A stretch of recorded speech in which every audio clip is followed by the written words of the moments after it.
Hello everyone, this is Brian Bentley at CoinOpTV, bringing you gameplay and commentary for Dungeons 2 on the PC. Dungeons 2 is your, it's a dungeon master, dungeon keeper kind of game.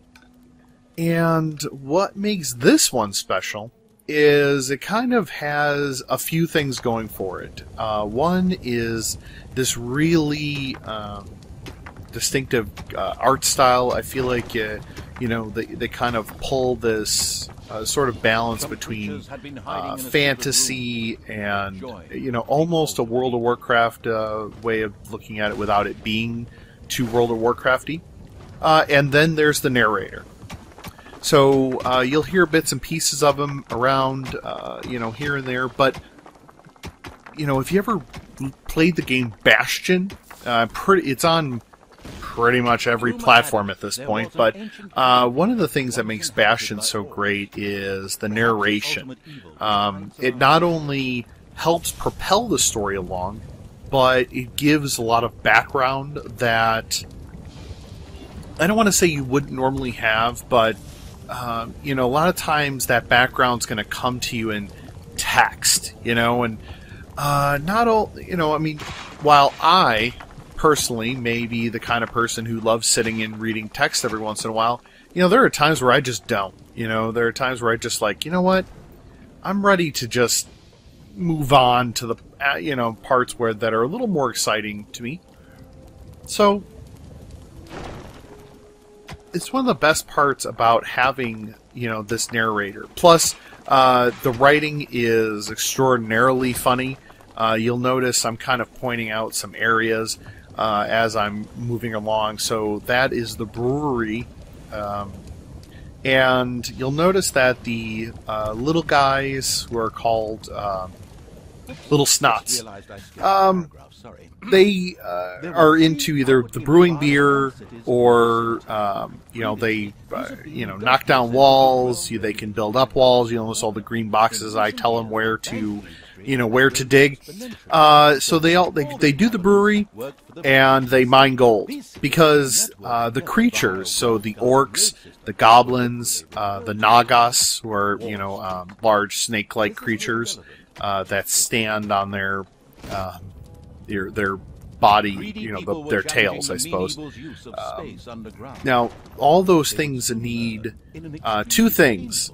They need, to keep them happy, because if they're not happy, believe me, they start going on strike, they get upset, they'll start hitting your own guys. It's very annoying. But they need two things, really. Alright, they need money, they gotta get paid, and they need booze. So basically, like most Americans, right? So what I'm doing right now is there is a group of good guys in the mine, and I need to eliminate them. So that's exactly what I'm going to do. I send in my Gobobot.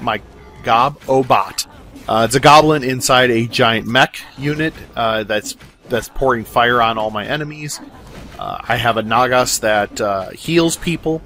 And then I have my orcs, which do, they're your typical melee unit, okay? Now, the goblins, are mostly for production purposes. There is an area that I haven't yet built called the Tinkerer's Cave. Alright, and so the Tinkerers, they actually build, traps. So, one of the traps is it spins and it has these ball maces, that spiked maces. And you'll notice I just picked up a power-up. Alright, and you could drop the power-up on a particular unit, and that unit becomes, so that was a regeneration. Sorry, folks, we're fast-forwarding a little bit, because as much as I'm sure sitting there, digging out an entire area, I'm sure as exciting as that would be for you, that would add, let's just say there was a good 20 to 30 minutes. I'm not exactly the fastest RTS player, but there was a good 20 to 30 minutes you didn't really want to sit through, and I don't blame you. So, we're going to go and collect a new unit called the Orc Chieftain. But going back, the units are your kind of typical, your typical units, but they can be built up. Okay, so I'm actually still a little early in the game.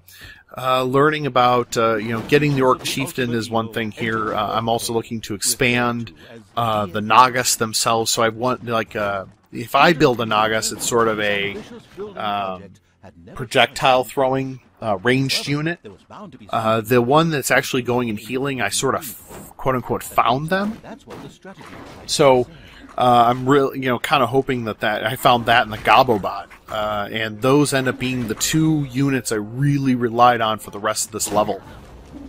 So I'm looking forward to getting that. Now, right now I'm learning about the Orc Chieftain. It's kind of a built-up version of the Orc. They, of course, cost more money and drink more beer.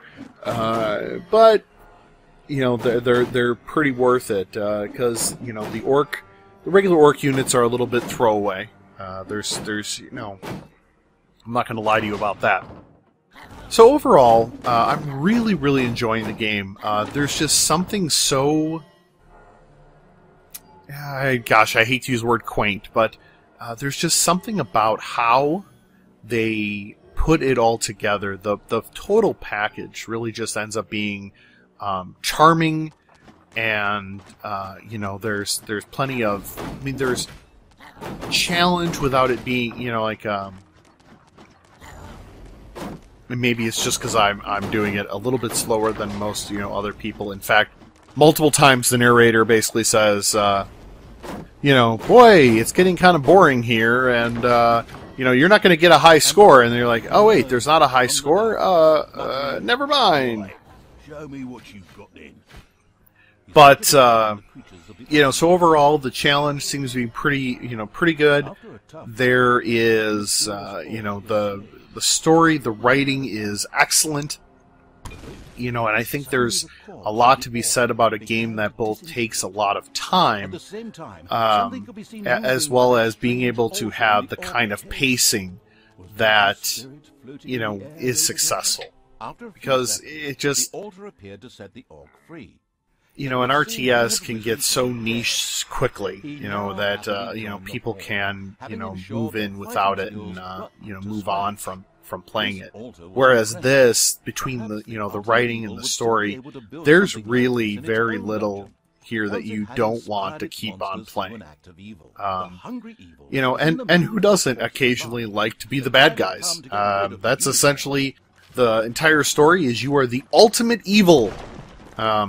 And you go and, you take over the world, and then somehow they overthrow you, and you have to rebuild, and a lot of times that sort of ends up being the story of the bad guy. He was in power, and then he wasn't in power, and he's rebuilding his strength, and you have to go and take him out, and that's sort of like, I don't even know who this guy is. We haven't even gotten to the point where I know who this guy is quite yet. Yeah, so, mystical babbling goes somewhere else. We're trying to tell a story here. Exactly. So now I'm going to go and kill the unicorn, because... Why? Because that's what the game needs. The game needs me to go and do something terrible, like kill a unicorn. I do have kind of a weird thing where I was trying to find, in a previous where I was playing an Orc Chieftain, I was able to command and do the cry thing that helps keep people loyal. Because that's really the magic power of the unicorn, is it turns people turns people away from, attacking it. So the Orc Chieftain has an ability to get the people around the unicorn to come back to my side. So I'm just sort of, going over to kill that unicorn, because you know what? It's time to get a little evil. So, there you can kill the fluffy bunnies, when you take over an area here in the overworld, the trees turn. You can see the trees on the left, because I haven't killed the unicorn left. They're all green and pretty, and the trees on the right are just drab and pinks and grayish, and I'm not even really sure what color that is. Sort of a violet, grayish, purple, pink color. Anyway, that's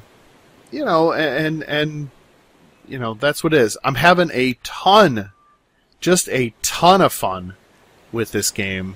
I love like I said, I love everything from the art style to the narration to the writing, and overall, it is just a fun game.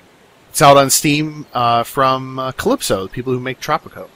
They published it. So yeah, let's go ahead and we'll do the wrap up here. So why don't you go ahead and like the video?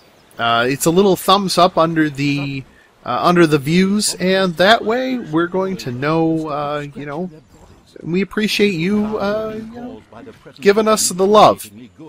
While you're here, go ahead and subscribe to the CoinOpTV Alpha and CoinOpTV Full channel, and that is the best way to keep up with us as we bring you content every single day. All right. Oh, horse salami. That's the best way to end this. All right. I'm out of here. Thanks, everybody. But wait, that's not all. This evil deed completely delighted the Horde and inspired it to new evil deeds. The ultimate evil was now able to get its servants to upgrade the throne room. This would give access to more fabulously diabolical things.